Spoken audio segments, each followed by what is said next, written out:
우리 신문은 사실 글씨 쓰는 글은 거의 다 나오는데 요즘에는 시대가 신문을 안 읽는 시대예요. 신문을 안 읽는 시대인데 신문이 특히 조선일보, 중앙일보, 동아일보도 신문 안 읽는 시대인데 신문이 나와. 왜 나오냐? 그 옛날 노인네들은 한꺼번에 딱 편집해 주는 걸 일일이 검색 안 하고 한 거 쫙 남기면 조선일보든 동아일보 갖다 받아보고 쫙 5분 남기면 그 중에 지 마음에 드는 거 하나 골라서 읽고 그리고 오늘 다 읽었다 이런단 말이에요. 근데 그것 정도 만족시키는 거 가지고 그 신문을 번창하려면 쉽지 않아요. 근데 우리는 똑같이 조선일보라고 치고 우리 시니어 타임스가 딱 와서 땡겼어. 근데 마음에 들어. 그런데 요즘에는 글 읽는 시대가 아니고 영상이나 사진을 많이 보는 시대예요. 근데 우리는 글을 읽는 시대에 안 읽는 시대에 맞춰서 어떤 기사도 글이 길지 않아. 조선일보나 중앙일보, 동아일보, 조중동을 보면 글이 너무 길어. 그러니까 제목 있고 많은데 그리고 사진 한 장 딱 올라와 있어. 제목 하나 있고 사진 하나 올라 있고 그런데 글은 길어서 사실 비싼 돈 주고 신문을 보지만 제가 다 내기고 나서 에이 별거 없어 안 읽고 말아. 인쇄는 보통 40페이지 이상. 정말 옛날에는 조선일보는 페이지가 몇 페이지냐면 70페이지 이상이었어요. 조중동이 다 그랬는데 이제 아무도 안 읽으니까 찍어내는데 글을 줄이든 평생 글 길게 쓰던 습관이 있어가지고 글을 못 줄여서 40페이지 나와. 근데 그 40페이지 나온 거를 집에 배달해주면 사람들은 어떻게 그러냐 쫙 남기고 제목 마음에 드는 거 한두 개 보고 그거 보는데 거기엔 사진이 없어. 그러니까 제목만 보고 아 세상이 이렇게 돌아가는구나 하고 40페이지 신문을 거의 안 보고 넘어가요. 우리 신문은 8페이지밖에 안 되지만 잘 되면 12페이지까지 증명하려고 생각했는데 오늘 보니까 8페이지도 너무 많아. 왜냐? 기사가 많지 않은데 어거지로 신문 뉴스 들리면 바람직하지 않잖아요. 근데 이 기사 글 쓰는 거는 짧아. 전부 다 우리 썰동국 기자님이 열심히 노력해서 보완해줬음에도 불구하고 글은 짧아. 근데 그게 맞아. 그 이상 길게 써봐도 아무도 읽지도 않아요. 그리고 사진도 빠진 데가 많아. 근데 우리가 제목 보고 글을 읽고 싶은 게 아니라 사진 보고 싶은 게 있잖아요. 그러면 QR코드 넣으면 사진이 아까 지금 설명한 데 보니까 사진 몇 장 시니어 카페에 있던 거 시니어 타임스 인터넷 시니어 타임스에 50장이나 다 올리라고 그러잖아요. 있는 그대로 하고 싶으면 다 올려주면 여기 지금 신문에서 기사 5줄 읽고 나서 아 이거 괜찮네. 실제 예를 들어서 단풍놀이 갔다. 내장산 단풍을 갔다. 내장 단풍이 진짜 이쁜 단풍 사진을 보고 싶은데 여기는 한 장밖에 안 실어요. 어떤 기사도 한 장 이상 안 실어줘. 왜냐면 딴 기사도 실어야 되니까. 근데 이게 넣으면 여러분이 거기다 올려놓은 동영상 갔다 와서 동영상을 찍었다고 싶다. 동영상이든 사진이든 여러 장이든 그 시니어 타임스에 올라오고 있는 그대로 인터넷 시니어 타임스에 올린 그대로 바로 가서 볼 수가 있어요. 그러니까 종이신문과 인터넷 신문과 유튜브와 영상과 사진 이 모든 거를 이 8페이지 안에 다 담았어요. 그러니까 제목을 하나하나 이루어지는 꿈 했는데 보니까는 너무 약하더라고요. 그래서 미쳐야 미친다.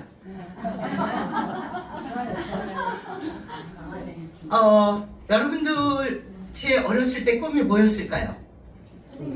선생님? 손 들어봐요. 선생님 그런 분.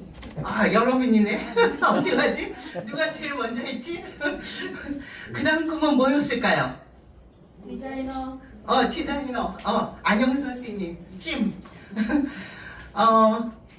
제가 욕심이 많아 보여요? 적어 보여요? 많아요. 어디에요? 네. 제가 욕심이 많았어요. 그래서 어렸을 때 꿈이 한 가지가 아니었어요. 다른 애들은 패션 디자이너, 뭐 발레리나 이런 직업이 있는 줄도 몰랐어요. 50년대, 60년대는 전쟁 끝이잖아요. 그러니까 정말 너도 나도 할 것 없이 다 가난한 생활들을 했는데 저는 다행히 어려서부터 책을 좋아했어요. 그래서 책을 여러 가지로 보다 보니까는 패션 디자이너도 하고 싶고 발레리나도 하고 싶고 또 피아니스트도 하고 싶었는데 제가 욕심이 많아가지고 뭐든지 정말 미치도록 하고 싶었어요. 그래서는 선생님, 우리가 살아갈 때 정보력이 중요하죠. 선생님이 되려고 정보를 이것저것 알아봤어요. 근데 이게 먼저 선생님이 된 애가 정보를 안 주더라고요. 그래서 제가 경기도 교육청을 찾아갔어요. 그리고 전화를 해보고, 그래서는 교사 자격 시험이 있는 일정을 알아가지고서는 제가 시험을 봤는데요. 그 전에는 제가 어디 출신이에요? 서둔야학 출신이잖아요. 여러분들은 보통 정규 학교를 다녔을 텐데 저 같은 경우에는 돈이 없어서 중학교도 못 갔어요. 어렸을 때 꿈은 선생님인데 선생님이 되려면 대학교를 가야 되는데 중학교도 못 갔으니 제가 얼마나 좌절감을 느꼈겠어요. 엄마, 나 내년에 수원여중 시험이라도 볼래요? 막 그러다 붙으면 어떡하려고. 엄마가 붙으면 어떡하려고 그러는데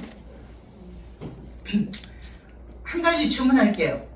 제가 울면 안 돼. 짜장면은 돼. 외쳐주세요. 제가 아직도 눈물이 많거든요. 아, 진짜 부모님이 원망스럽더라고요. 붙으면 어떻게 돼? 그런데 뭐 할 수 없이 뭐 다른 선택지가 없었어요. 그래서 서울대학교 농가대학생들이 운영하는 서둔야학을 다녔는데요. 저 삶에서 서둔야학을 빼면은 아마 스토리가 안 돼요. 여러분들은 모두 정규학교를 다녀서 어떨지 모르겠는데 저 같은 경우에는 서둔야학에서 세상의 아름다움을 그리고 사람의 아름다움을 배운 곳이 바로 서둔야학이에요. 그래서 선생님들이 우리들을 어떻게 수업을 가르쳤냐 그러면 뭐 선생님들은 뭐 낮에 서울대 학생이니까 공부를 하고서는 야간에 피곤하겠죠. 그런데도 야간에 와서 우리들한테 수업을 가르쳐 주시고 그 다음에 또 위험하다고 대개는 야학생들이 여학생들이었어요. 그래서 위험하다고 꼭 집까지 데려다 주셨어요. 근데 야학 수업이 끝나면은 10시가 넘었거든요. 근데 우리들 하나하나를 다 집까지 데려다 주셨어요. 그리고 선생님들이 그 농대 기숙사인 상록사에 가거나 자취집에 가면은 밤 12시, 1시가 됐다 그래요. 그리고 다음에는 또 수업을 가시는 거죠. 그리고 선생님들이 소풍 날에는 어떻게 했냐? 소풍을 가다 보니까 간밤에 비가 많이 왔어요. 그래서 그게 길 위로 흐르고 있어요. 애들이 이거 어떡하지? 그리고 쳐다보고 있으니까는 남자 선생님들이 구두나 운동화를 벗고 양말을 벗고 하나하나 그 길을 건네주셨어요. 여러분 이런 사랑 받아본 적이 있어요? 차별화되는 사랑이죠? 그리고 저는 한참 기다리고 있었죠. 근데 조형렬 선생님인데 생물 선생님인데 저한테 가까이 오시더니만 저는 이제 끝에 저만 남았어요. 그때 저는 16살, 그 선생님은 20살이었어요. 우리 선생님들이 몇 살이에요? 19, 20이에요. 그리고 우리들은 14살서부터 저는 1년 늦어서 3학년 때 17살이었거든요. 어떤 선생님은 저보다 1살 더 먹었어요. 18살. 저는 17살. 근데 그 4살 더 먹은 조형렬 선생님이 저한테 가까이 오시더니만 야 임마 너는 크니까 그냥 걸어서 가. 근데 제가 그냥 얼마나 얼굴이 화끈거리든지 귓볼까지 그냥 다 화끈화끈 하더라고요. 그래서 선생님 그러시는 게 어디 있어요. 여태까지 기다렸는데요. 미리 알았으면 그냥 먼저 갔잖아요. 속으로만 그랬죠. 겉으로는 못하고. 또 저를 이제 집까지 데려다 주시는데 이웃집 동구민의 집이었어요. 이 선생님이 나중에 여러분들 도드람 아시는 분들 손 들어보세요. 도드람. 도드람을 잘 모르지. 이게 양돈조합으로 굉장히 유명한 우리나라 도드람 브랜드가 아주 유명해요. 돼지고기로. 이 선생님이 도드람 조합장님을 오래 하셨는데 이분이 제주도 출신이에요. 근데 부모님이 4.3 사건 때 다 돌아가셨어요. 이 선생님 2살 때 겨우 목숨만 겨우 사는 거죠. 그래가지고 중학교 갈 적에도 정말 힘들었어요. 뭐랄까 안 보내주니까 큰 아버지가 이 선생님을 키웠는데 안 보내주니까는 어떻게 했냐 그러면은 국민학교 선생님들이 우수한 학생이니까 꼭 좀 중학교를 보내달라 부탁을 하고 선생님들이 모금을 해서 중학교 보냈어요. 또 오형고등학교가 제주도에서 또 명문고등학교거든요. 오형고등학교에 가서도 또 서울대학교 농가대학에 붙었는데 또 이제 납부금이 없어가지고서는 저기를 못할 것 같으니까는 입학을 못할 것 같으니까 교장 선생님이 또 납부금을 내서 겨우 또 서울대를 오신 분이에요. 그런데 이 선생님이 소들약 선생님을 하신 거예요. 근데 이 선생님이 우리 집에서 한 20m 떨어진 봉구민의 집이었어요. 거기서 저한테 그때는 그 서울대 학생들이 대개 겨울이면은 서울대학교 교복을 입고 다녔어요. 뭐 다른 옷이 뭐 있는 것도 아니고 뭐 서울대학교 교복이 얼마나 자랑스럽겠어요. 그러니까 긍지와 자부심을 가지고선 서울대 교복을 입으셨겠죠. 근데 왼쪽에 그 금빛 자크가 20cm 정도 되는 금빛 자크가 있거든요. 거기서 만년필을 꺼내시는 거예요. 그러더니만 에라나 이건 내가 쓰던 건데 네가 써라 그러셔. 근데 내가 그때까지는 볼펜이나 연필밖에 못 만져봐서 아주 귀한 만년필이지만 제가 자존심이 상해서 싫어요. 그랬더니 선생님이 받아라 그러셔. 그래서 제가 2번째 또 싫어요. 그랬더니 선생님이 3번째 그러지 말고 받으라니까 그러시는 거야. 왜 자꾸 싫다고 그러는데 받으라 그러는 거예요. 그래서 아주 신경질이 나가지고서 뾰족하게 아니 싫다니까요. 그랬더니만 제가 그때 17살이었어요. 선생님은 22살이었어요. 그 자리에 무릎을 탁 꿇고 저한테 그 만년필을 2손으로 받치시는 거예요. 아주 10월의 아름다운 밤이었어요. 선생님이 제가 존경하고 따르는 선생님이 그렇게까지 나오시는데야 제가 더 이상은 받지 않고 100일 재간이 없었죠. 방송에서 얼른 받았어요. 그리고 집에 갔는데 이게 발이 땅에 닿나 싶었어요. 구름 위를 걷는 거죠. 황홀해서. 그래서 집에 갔는데 아직까지도 선생님의 온기가 남아있어요. 그 만년필에 가슴에서 끊었으니까 그 만년필을 만지작거리면서 내가 그날 밤 잠을 잤는지 안 잤는지 그거는 생각이 잘 안 나는데 너무도 아름다운 그 추억이었죠. 그래서 우리들은 14살서부터 17살까지 소녀들이 많았고 선생님들은 19, 20살 먹은 남자 선생님들이 많았어요.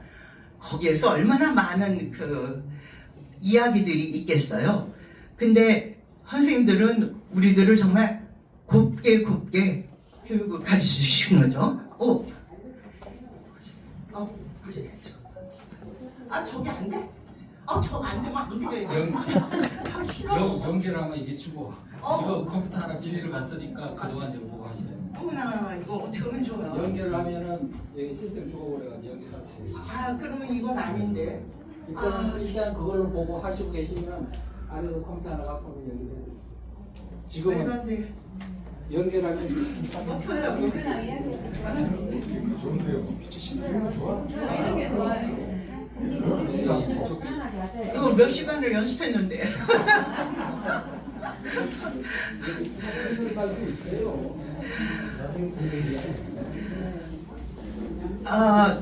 그 다음에 그 소풍날에 명이라고 하는 애가 있었어요. 얘가 골수염으로다가 걷지를 못하는 애인데 우리 역사 선생님이 이 애를 저기로다가 20리길 되는 소풍길을 얘가 조금 가면은 쉬어야 되고 조금 가면 쉬어야 되는데 20리길을 업어서 소풍기를 데려다 주셨어요. 그리고 이 선생님이 몽고메리 여사의 빨간 머리 앤을 사다 주셨어요. 5권으로 된 거. 저는 그냥 그게 얼마나 반갑고 고마운지 그냥 그날 그냥 밤을 다 새워서 읽을 정도로다가 그렇게 좋아했었죠. 울면 안 돼. 울면 지금 생각하니까 그런데요. 17살에 대학교를 졸업했는데 회장인 제가 이제는 그 답사를 읽으면서 3번을 울었어요. 울다가 읽다가 울다가 읽다가 그래서 겨우 졸업식을 끝냈는데 우리들은 제 삶을 관통하는 것은 책과 선생님과 교육이에요. 밑에 거 눌러요? 전으로 가는 게. 이게 제 패션쇼 복장입니다.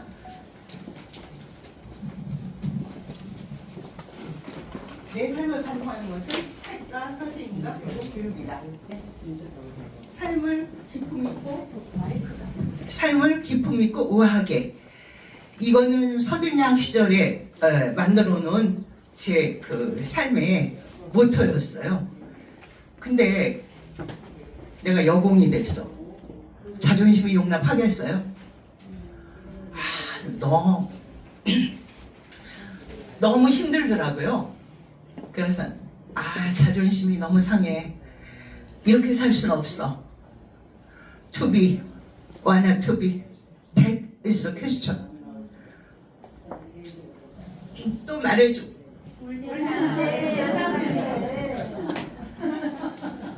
죽느냐 사느냐 그것이 문제로다.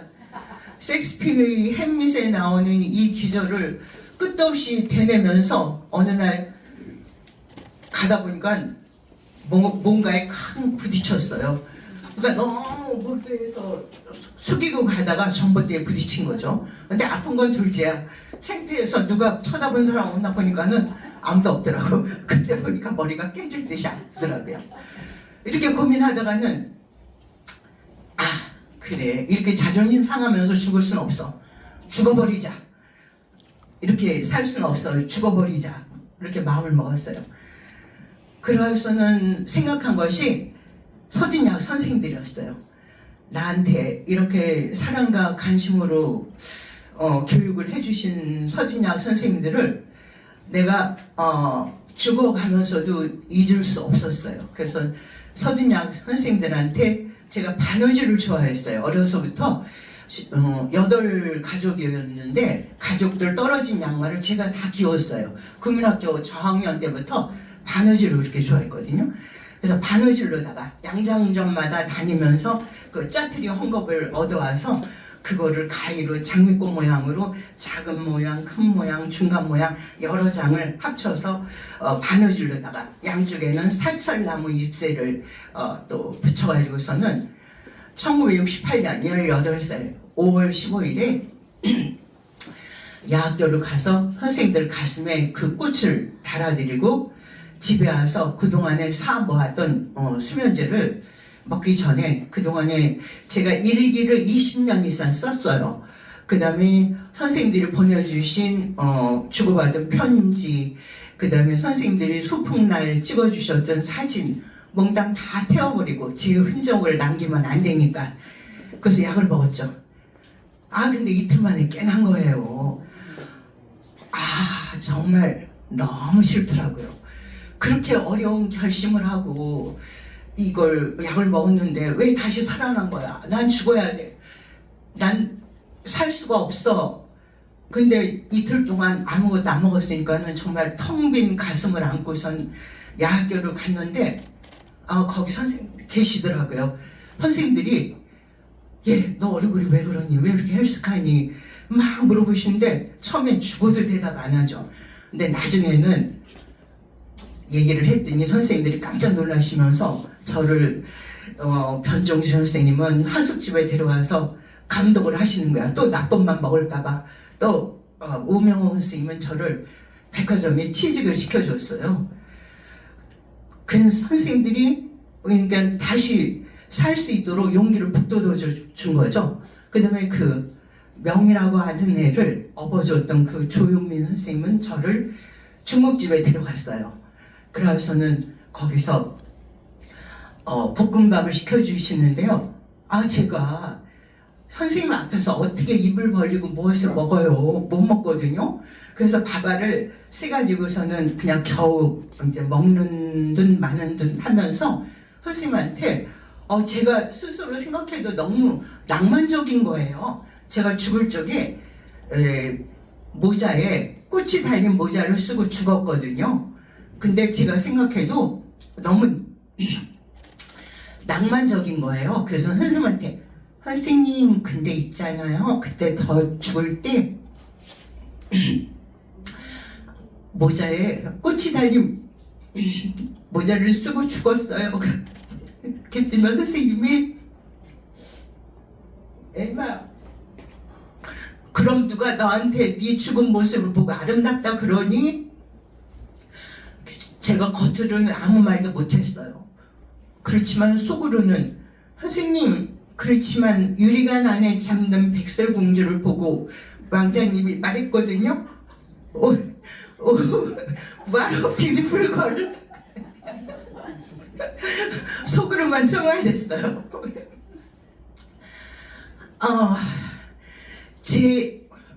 이거 넘겨야지. 제게 세상의 아름다움을 그리고 사람의 아름다움을 알게 해주신 분들은 서준양 선생님들이었고 제 첫사랑이었고 지금도 변함없는 사랑이에요. 몇십 년의 세월이 흘렀어도 서준양 선생님들을 가슴에서 놓지를 못하고 있어요. 제가 1967년도에 서준양 선생님들의 스토리를 책으로 쓰려고 결심을 했어요. 그래서 2019년 꼭 52년 만에 제 책 사랑하나 그리움들이 나왔던 거죠.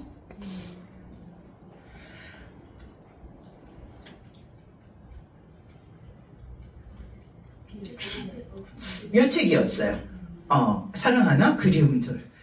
이게 왜 제목이 사랑하나 그리움들이냐 그러면은 선생님들의 사랑을 받으면서 교육을 받은 것은 4년인데 그리움은 평생 가기 때문에 사랑하나 그리움들이에요.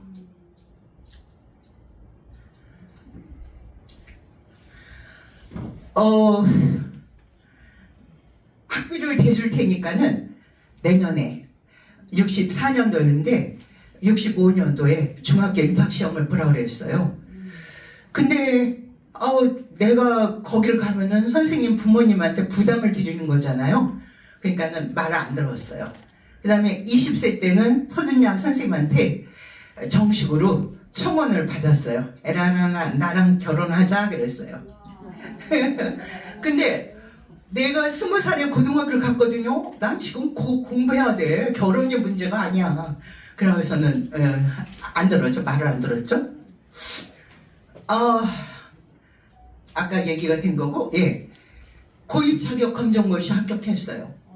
그 다음에 제가 상당히 내성적이고 소극적이에요. 시험 본다. 우리 동네에서는요, 제가 성공한 애, 공부 잘하는 애로 알고 있는데 아니거든요. 떨어진 게 훨씬 더 많거든요. 근데 전 절대로 미리 얘기 안 해. 붙은 것만 얘기하거든요. 그러니까 공부 잘하는 애, 성공한 애로 알고 있는데 아니에요.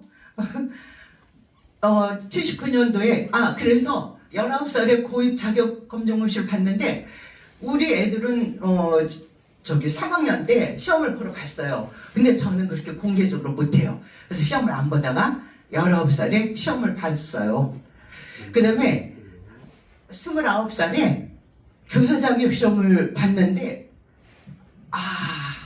6등으로 합격을 했어요. 여러분 그런 경험 해봤어요? 세상에 벼랑간 장미꽃이더라고요. 그 다음에 세상이 내 손아귀에 있는 것 같더라고요. 뭐 교육대 나오고 사대 나온 사람들은 당연히 교사가 되는 거야. 근데 저는 그게 아니잖아요. 정말 선생님이 미치도록 되고 싶었어요. 그래서 저 나름대로 굉장히 노력을 해서 선생님이 된 거잖아요. 아, 정말 눈물이 나오는데 꾹 참았어요. 버스 타고 오면서도 눈물이 나는데 꾹 참고 집에 와서 벽에 걸린 예수님 사진을 보고 끝도 없이 눈물을 흘리면서 감사 기도를 했죠. 저가 두 번의 시험, 구입자격 검정고시, 29살에 교사 자격 시험을 봤는데, 저는 이 시험을 볼 때 다른 사람들은 뭐 교과서도 보고 뭐 노트도 보고 한자라도 더 맞추려고 하는데 저는 일체 덮어놓고 책상 속에다가 다른 사람 보면은 부끄럽잖아요. 책상 속에다 손 모으고 하나님 저 이 시험 꼭 붙어야 돼요. 꼭 합격시켜 주세요. 또 말해줘. 그렇게 해서 제가 뭐라 그럴까 그 시험에 합격을 해서 예수님한테 열심히 감사 기도를 드렸는데 엄마가 무슨 일인가로 방에 들어오려고 방문을 열었다가는 깜짝 놀라서 문을 닫더라고요. 엄마한테도 절대로 말 안 해. 꼭 합격한 것만 얘기하죠. 그래서 나중에 엄마한테 엄마 저 그때 교사 자격시험 합격해서 하나님한테 감사 기도 드리고 있었던 거예요. 그랬더니 우리 엄마가 너무 좋아하시는 거예요. 그러더니만 나는 전형이 어떤 놈한테 또 미쳤구나. 제가 남자면 남자, 책이면 책, 뭐 패션 디자인이면 디자인, 공부면 공부, 뭐든지 미쳐요. 미쳐야지 미치는 거예요. 간절하면 그게 달성이 되더라고요. 제가 살아보니까는. 저 우리나라 너무 고마워요. 국민학교 외에는 주간을 다녀본 적이 없어요. 야간으로 방송대로 겨우겨우 이렇게 대학 교육을 마쳤는데요. 우리나라 우리나라 제도가 저를 살린 거죠. 그래서 노력만 하면, 우리나라는 자신 노력만 하면 얼마든지 그 기회가 주어진다 하는 것을 제 예를 보면 알 수 있을 거예요. 꽃보다 더 예쁜 18세 소녀들과 함께하는 것은 날마다 소풍길이었다. 여기 선생님이었던 분들 손 들어보세요. 선생님. 저는 그렇게 되고 싶던 선생님이 되니까요. 애들이 얼마나 이쁜지 몰라요. 그래서는 그 애들하고 날마다 소풍길이라고 생각했어요. 천상병 씨는 아름다운 이 세상 소풍 끝내는 날 가서 아름다웠더라고 말하리라 그랬죠. 저는 그냥 학교에 근무하는 것이 소풍길이었어요. 그 다음에 제가 특별한 도서관을 만들었어요. 교장 선생님이 국어 선생님이에요. 제가 맨 처음에 제가 이제는 94년도, 97년도에 나무를 심었어요. 사다가 커다란 나무. 묘목은 뭐 그 언제 자라서 꽃을 펴요. 그러니까 커다란 나무를 사다가 심고, 그다음에 장학금을 2006년도에 평택여고에 장학금 100만 원을 냈죠.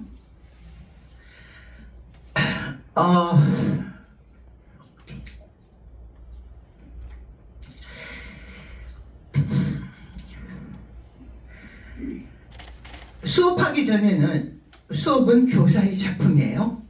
수업하기 전에 김춘수 시인의 꽃의 한 구절을 읊어줬어요. 내가 그의 이름을 불러줬을 때 그는 나에게로 와서 꽃이 되었다. 요새 애들 이름이 얼마나 예쁜데요. 이슬, 정아미, 김보슬, 나은별, 이다솜, 홍여울. 수업은 교사의 작품이고 학생들과의 교감이며 소통이다. 시와 음악은 사람의 마음밭을 가꿔주는 힘이 있다. 저는 야학 시절에 선생님들 대학교 1, 2학년 때 생각해보면 알 거예요. 그야말로 낭만에 푹 절거져 있던 시절이 바로 대학교 1, 2학년 때예요. 그 선생님들이 우리들한테 가르친 교육이 음악이고 문학이었어요. 그래서 전 그때 이후로 평생 문학과 음악과 영화와 사람을 사랑하고 살고 있죠. 워드 프로세서 선생이었거든요. 워드 프로세서를 가르칠 때는 봄에는 박목월 시인의 4월의 노래로 수업을 했어요. 목련꽃 그늘 아래서 베르테르의 편지 읽노라 빛나는 꿈의 계절아 눈물 어린 무지의 계절아. 제가 다 외우니까는 내가 한번 읽고 받아 적어 이러면 됐어요. 그냥 내 스스로가 교재인 거죠. 가을에는 서정준 시인의 푸르른 날로 수업을 했어요. 눈이 부시게 푸르른 날은 그리운 사람을 그리워하자. 저기 저 가을 꽃자리 초록이 지쳐 단풍 드는데 눈이 내리면 어이하리야. 봄이 또 오면 어이하리야. 내가 죽고서 내가 산다면 내가 죽고서 내가 산다면 눈이 부시게 푸르른 날은 그리운 사람을 그리워하자. 애들은 그냥 제가 한 계절 하면은 받아 적는 거죠. 그러고서 우리 애들한테 물어봤어요. 얘들아, 이렇게 눈이 부시게 푸르른 날은 어떻게 하자고? 그럼 애들이 일제히 대답했어요. 그리운 사람을 그리워해야 돼요. 모두 다 같이? 아, 참 잘했어요.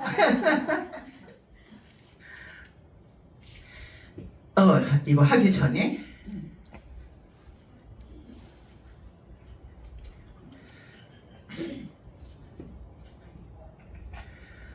제 꿈은 선생님이었어요. 1985년도에 담임한 1학년 4반의 이영애라고 하는 애가 아주 우수하고 얼굴도 예쁜 애인데 얘 꿈은 교수님이었어요. 근데 얘가 다행히도 이게 사람이 살다 보면은 이렇게 운도 따라야 돼요. 제가 1학년 때 담임한 애들이 고3이 됐을 때 제가 취업계를 맡았어요. 그랬는데 우리 평택여고가 경기 남부의 명문여고거든요. 근데 뭐랄까 그 취업 순위부대로 나가요. 그러니까는 복골복인 거야. 근데 얘가 작은 회사에 아주 우수한 애인데 작은 회사에 들어간 거예요. 그때 순서가 돼서. 근데 나는 너무 속상한 거예요. 얘같이 예쁘고 모범생이 우수한 애인데 근데 마침 어머니가 전화를 하셨더라고요. 그냥 뭐 하나님한테 기도를 드리다 보니까 제가 생각이 났다는 거예요. 그러면서 선생님, 우리 영애가 서울로 다니는데요. 길바닥에 깔고 나면 남는 게 없어요. 그래서 어머니 저도 그게 속상해서 옮겨주려고 했어요. 그래서 제가 영애한테 여기로 옮겨라. 대한보증보험회사가 마침 나왔더라고요. 그래서 여기로 옮겨라 했더만 학교에서 해준 거는 안 된대. 3번이나 설득했어요. 영애야, 내가 다 책임질 테니까 옮기자. 그래서 옮겼는데 돈봉만 6배가 되더래요. 먼저 다니던 그 회사에. 그런데 얘가 컴퓨터 박사거든요. 그 보증보험 회사의 컴퓨터 업무를 얘가 다 장악을 했어요. 그래서는 몇 년 동안 돈을 모아서 얘가 생활보호 대상자였거든요. 부모님께 주공 아파트를 사드리고 15평짜리 또 돈을 모아서 미국으로 가려고 하는데 26살 나이 제한에 걸려가지고서는 캐나다로 갔어요. 근데 얘는 뭐 숙소하고 교회하고 뭐랄까 자기 공부하는 데 하고 요 3군데만 왔다 갔다 하는데 얘한테 꽂힌 남자가 있는 거지. 그래서는 막 전화번호를 가르쳐달라는데 절대 안 가르치죠. 그래서 다른 교인한테 알아가지고서는 전화를 했는데 결국은 10개월 만에 넘어갔어요. 그래서 결혼을 했는데 영애야, 20살짜리 남자 뭘 보고 결혼했니? 그랬더만 눈빛이 반짝거렸어요. 그러더라고요. 근데 잘 본 거예요. 이 남자가 그때 20살, 우리 제자는 26살이었거든요. 근데 이 사람이 나중에 MBA도 하고 외무고시는 우리나라나 캐나다나 다 어렵겠죠? 외무고시 합격해서 지금 캐나다 대사관 영사부인이 됐어요. 그래서 보통과 상과 다 합해가지고 제일 출세한 애 중에 하나인 거죠. 그래서 얘네 집에 갔더니 선생님은 그 부모님이 뭐라고 그러시냐, 선생님은 우리 집안의 평생의 은인이에요 그러시더라고요. 서울대에 보낸 것은 선생님입니다. 아까 제가 우리 애들한테 사람은 책을 만들고 책은 사람을 만든다. 책은 가장 훌륭한 스승이자 가장 좋은 친구이다. 학기 초에 제가 이렇게 독서에 대해서 강조를 했거든요.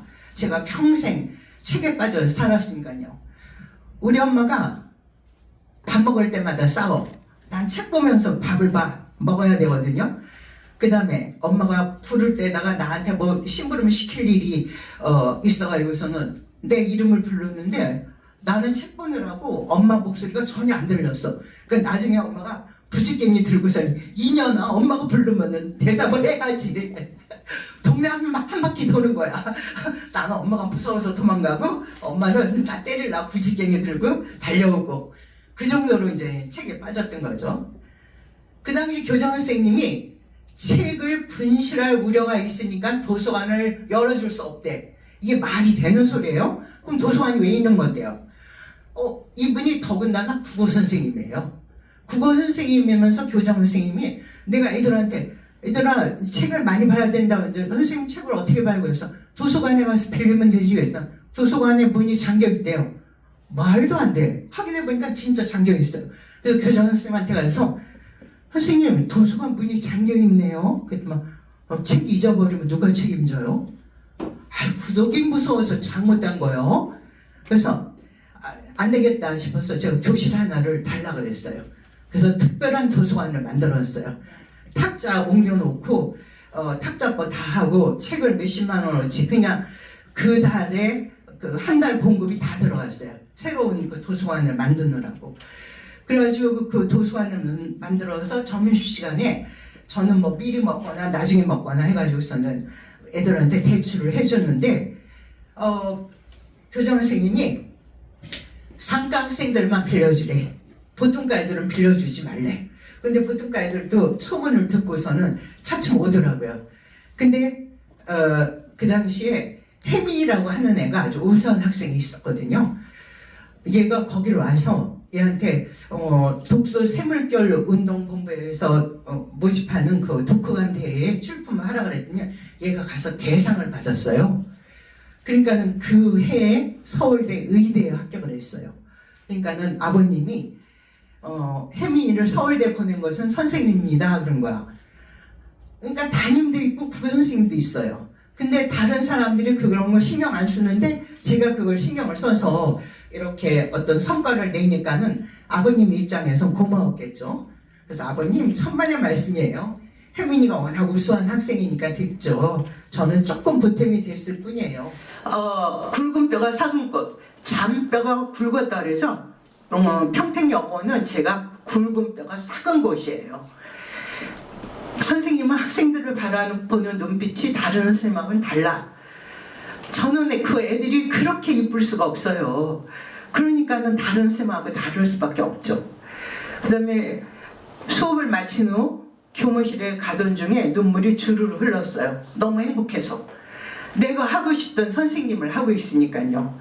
그 다음에 2007년부터 학교가 지저분한 거예요. 그 꼴을 못 보게 했어요. 그동안엔 제가 학교에 있는 휴지 줍고 껌 뒤로 다니고 그러는데 그거 가지고는 학교가 안 되는 거야. 그래서 제가 교감 선생님한테 갔어요. 선생님 제가 학교 청소를 책임지겠어요. 그러고서는 청소를 책임졌는데 청소한 걸 보면 애들 어쩐 줄 아세요? 한 손에 휴대폰 들고 한 손으로 쓱쓱 여기 구석에 있는 그 지저분한 거를 전체적으로 다 확산시켜요. 보지도 않고 지저분한 마포로다가 하니까. 그래가지고 뭐든지 원인 분석을 해야 되잖아요. 왜 청소를 했는데 지저분한가? 그러니까 마포가 지저분한 거야. 그래서 그때부터 1층서부터 4층까지 있는 마포 100개가 넘는 걸 제가 다 빨아줬어요.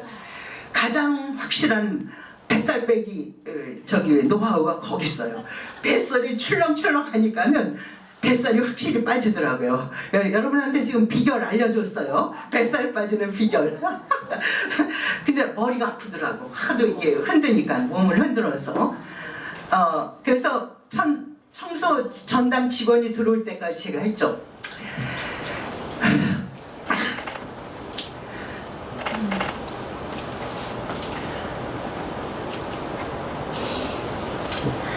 삶은 크게 두 가지로 나눌 수 있죠. 퇴직 전과 퇴직 후.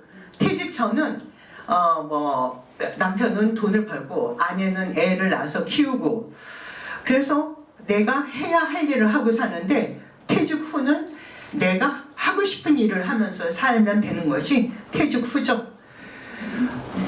정보는 경쟁력이죠. 명퇴 신청 후에 인터넷으로 검색했어요. 아, 이게 평택은 내 놀이터로 너무 좁아. 가자, 서울로. 서울에 가서 재밌게 놀자. 그래서 검색해서 서울에서 내 놀이터가 어딘지 검색을 했어요. 그 서초문화원이 비교적 내가 사는 관악구에서 사실은 서초구에 가고 싶었는데 능력이 안 돼가지고 관악구에 사는 거죠. 그래서 서초문화원에서 수필창작, 시창작, 영어회화, 왈츠 등을 수강했어요. 그 다음에 서초문화원에 없는 모델 워킹 수업은 강남 시니어 플라자에서 수강했어요. 근데 이 모델 워킹 수업이 굉장히 인기 상한가예요. 그러니까는 강남 구민들이 들고 일어났어. 왜 우리 그 강남구에 다른 구민들이 와서 우리들이 수업을 못 받냐? 2018년도에 다 쫓겨났어요. 다른 구민들이. 내 놀이터가 없어졌어? 없으면 만들면 되지 뭐. 서초문화원 교육국장을 찾아갔어요. 국장님, 요새 시니어들 간의 상한가 프로그램이 뭔지 아세요? 시니어 모델 워킹이에요. 강남 3구 중에 하나인 럭셔리한 서초구에 시니어 모델 워킹 프로그램이 없다는 건 말도 안 되거든요. 당장 만드세요. 해놓고서는 거기서 쫓겨난 사람들 다 불러오고 거기 선생님, 강남의 시니어 플라자에 있었던 그 선생님 모셔오고 그래서는 서초문화원에다가 모델 워킹 프로그램을 만들게 했어요. 없으면 만들면 되는 거예요.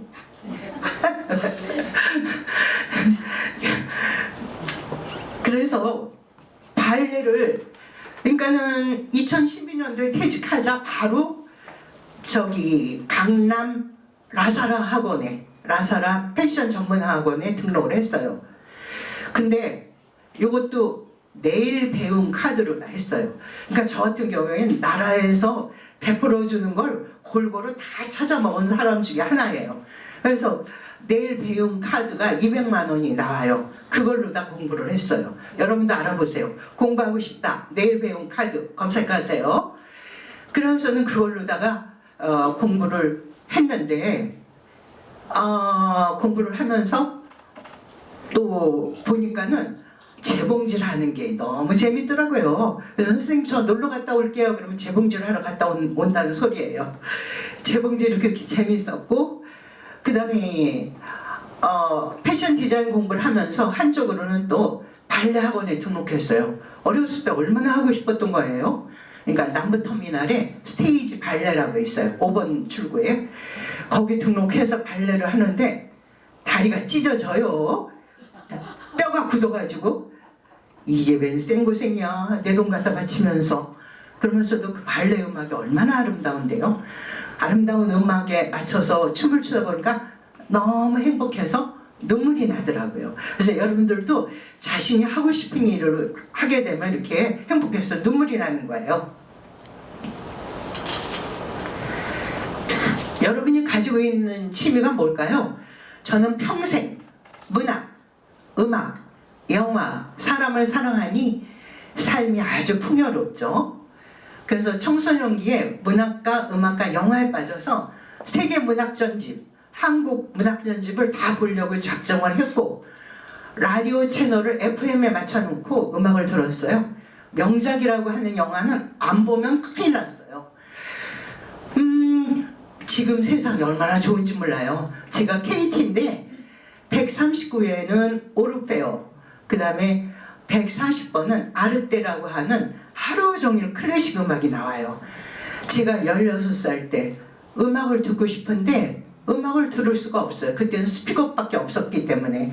그래서 그때 아침에 명상해가지고서는 5분 동안 뭐라 그럴까, 베토벤의 로망스하고 마스네의 또 그 곡이 이게 생각이 잘 안 나는데 그 두 곡이 나오면은 그게 너무 아름다워가지고서는 그거를 하루 종일이라도 듣고 싶었는데 요새는 하루 종일이라도 음악을 들을 수 있어요. 그래서 제가 16, 17살 때 딸기밭에서 딸기를 땄어요. 그러니까 저는 직업을 10가지 이상 가져봤어요. 딸기 따던 소녀였어요. 딸기를 따면서 내가 지금은 딸기를 따는 신분인데 내가 어른이 되면 과연 딸기를 부담 없이 사 먹을 수 있는 신분이 될 수 있을까에 대해서 회의를 하고 있었죠. 그러면서도 기품 있고 우아하게 살려면 클래식 음악을 많이 알아야 되거든요. 그래서 딸기를 따면서 지금 나오는 곡은 그게 푸른지대라고 아시는 분 손 들어보세요. 오, 푸른지대 거기에서 음악을 들려주거든요. 하루 종일 DJ를 농가대 학생들이 했어요. 그래서 하루 종일 좋은 음악이 나왔어. 지금 나오는 곡은 쇼팽의 녹터원이다.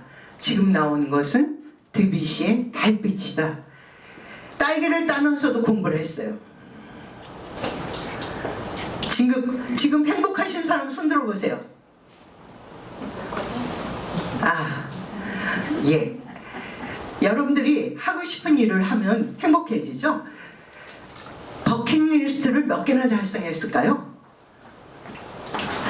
세상 떠날 때 후회하는 것이 실패한 것보다 실패할까 두려워서 저지르지 못한 거라고 그러더라고요. 저는 패션 디자인 공부를 해서 패션 회사 런칭하려고 보니까는 이게 엄청난 레드오션이더라고요. 그래서 섣불리 시작을 못해. 그래서 제가 주저앉았는데 여러분들도 커다란 리스크만 없으면 그냥 저지르세요. 그 다음에 젊을 때 하고 싶었던 것들 늦었다고 생각하지 말고 생각해 보세요. 77세에 그림을 시작한 미국의 샤가 리버만이 있어요. 이 사람이 77살에 커뮤니티에 앉아 있었어요. 체스를 두던 친구들이 그날따라 안 온 거예요. 그러니까는 그 직원이 와서 선생님 그림을 그려보시지 않겠어요? 그때만 나한테 그림을 그리라고? 나 붓 한 번 만져본 적이 없는데? 그래도 한번 시작해보세요. 재밌을지도 모르잖아요. 그래가지고 시작을 했거든요. 이분이 103살에 돌아가셨는데 나중에는 미국의 샤갈이라 그래가지고서는 굉장히 그러니까 천부적으로 그림을 타고나신 분이에요. 그러니까 자기 소질을 몰랐다가 77살에 자기 소질을 그 직원 덕분에 알게 된 거죠. 그래가지고서는 미국의 샤갈이 돼서 부와 명예를 한 손에 다 거머쥐었어요. 이분이 어느 대학교 총장인데 65세에 퇴직을 했어요. 이제 남은 여생을 건강하게 즐겁게 살겠습니다. 그랬거든요. 75세가 됐어요. 85세가 됐어요. 95세가 됐어요. 그때서야 내가 잘못했구나. 영어 공부를 시작했어요. 95세에. 그러니까 여생이 아니에요. 지금은 여생이 아니고 후반생이에요.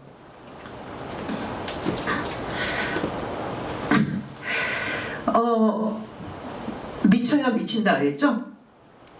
제가 실제로 미쳤어요. 글만 쓰고 싶은 병에 걸렸어요. 1992년 9월 4일 서준야하고 우명훈 선생님하고 밤 10시에 통화를 했고 12시에 잠이 들었다가 2시에 깼어요. 그때부터요. 제가 글만 쓰고 싶은 병에 걸렸어요. 밥도 먹기 싫어, 잠도 자기 싫어, 아무것도 하기 싫어요. 글만 쓰고 싶었어요. 서준양 선생님들이 헌신적인 제자사랑을 반드시 글로 적어서 세상에 널리 알릴 거야. 사명감을 불탔죠. 6일간 54kg이던 체중이 46kg가 됐어요. 6일간에. 그동안 밥은 하루에 한 끼, 잠은 2시간 자면서 직장 생활을 했어요. 밤에는 내 눈물로 두루마리 화장지 하나를 다 적시면서 글을 써내려갔죠. 그로부터 26년 만에 2019년에 사랑 하나 그리움 둘이 나왔던 거죠. 서준양 선생님들은 내 첫사랑이었고 지금도 변함없는 영원한 사랑이다. 데카르트는 말했어요. 코기토 에르고숨. 이것도 서준양 시절에 배운 거예요. 나는 생각한다. 고로 존재한다. 사람이 다른 동물과 다른 점은 말과 글을 사용한다는 점이죠. 특히 생각을 한다는 점이죠. 또한 사람을 문화를 즐기죠. 저는 문화 생활을 열심히 하면서 즐겁게 살고 있어요. 어렸을 때 꿈인 선생님, 패션 디자이너, 발레리나, 피아니스트였는데 선생님은 30년 넘게 했으니까 됐고, 그 다음에 2018년 9월에 수필가로 등단을 했어요. 수필가로 등단했는데 그때 우리 회장님이 와주셔서 너무 고마웠죠. 그 다음에 2019년 사랑하나 그림들 부콘서트에도 우리 회장님이 와주셨어요. 그 다음에 2015년부터 모델 워킹도 배워서 그동안 패션쇼도 6번 했어요. 여러분 모델 워킹이 뭔지 아세요? 이 나이 먹으면 자세가 굉장히 중요하거든요. 바른 자세, 올바른 걸음걸이. 운동 안 한 남자들 운동했나 안 했나 뒷모습 보면 운동 안 한 남자는 뒷모습이 흐물흐물해요. 운동한 남자는 뒷모습이 당당해요. 현재 시니어타임스 기자로 한국 시니어 블로거 협회 카페에 쓴 글이 1757개가 됐다.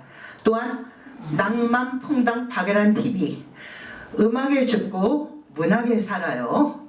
TV 채널 운영하는 유튜브로 79개의 유튜브 동영상을 제작했다. 방송 활동을 했어요. 2015년부터 KBS 명견말이 서포터즈, KBS 황금연못, MBN 황금알, MBN 음발의 청춘, SBS 모닝와이드 오늘의 주인공 등의 배움이 이어지면 기회가 이어지죠. 1973년도에 컴퓨터 학원에 다녔어요. 여기는 그때 전국에서 하나 있었어요. 태계로 수원에서 서울까지 이 컴퓨터 학원에 다녔는데 한 달 봉급이 10,000원이었거든요. 컴퓨터 수강료가 10,000원이에요. 그것도 내 맘대로 하는 게 아니에요. 적성 검사를 봐서 적성 검사에 합격한 사람만 공부를 할 수 있었어요. 50세의 나이로 워드 프로세서 1급을 취득했고 2002년 8월에는 컴퓨터 활용 능력 2급을 취득했어요. 그 다음에 2018년 3월에는 한국방송통신대학교 미디어 영상학과에 3학년을 편입해서 2월에 장학생으로 졸업했어요. 고등학교 1970년 고등학교 입학하면서 내가 지금 고등학교를 그만두면 안 된다. 대학교는 나중에 50이 되든 60이 되든 공부할 수 있는데 이렇게 생각을 했는데 꼭 50년 만에 고등학교 입학 50년 만에 4년제 대학교를 졸업한 거죠. 그래서 언론학사를 취득했어요.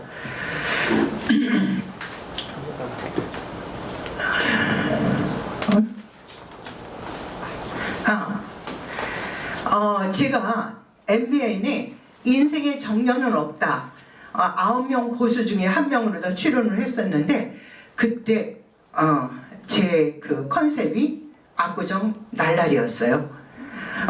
우리 워라벨 공화국에서 추천을 해서 갔던 거죠. 이게 지금 될까 모르겠니? 이게 안 되는구나. 여기 지금 그때 출연했던 그 내용이거든요. 퇴직 후 제일 불행한 사람, 집에 우두커니 있는 사람이래요. 첫 번째 행복한 사람이 새로운 공부 시작한 사람이고 두 번째가 취미활동, 세 번째가 열심히 봉사하는 사람이래요. 후반생에 이룬 것들 2016년 서유럽 4개국 여행을 했어요. 그 다음에 2018년 수필가를 등단하고 2019년 서준야학 이야기가 나왔고 2020년 방송대학교 졸업을 했고 취미활동을 열심히 하면 삶이 즐거워지죠. 안네 프랑크가 말했어요. 행복한 사람의 일기장은 비어있다고. 제 일기장은 꽉 차 있어요. 이 글쓰기가 언제 끝날지 몰라요. 가장 즐거운 일이 글쓰기예요. 감성이 살아있어야 살아있는 거죠. 삶의 모토, 하루를 살아도 재미있게, 삶을 기품 있고 우아하게. 저는 기품 있고 우아하게 못 살면 차라리 죽고 말아요. 묘비명, 재미있게 살다, 여기에 잠들다. 여러분 고맙습니다.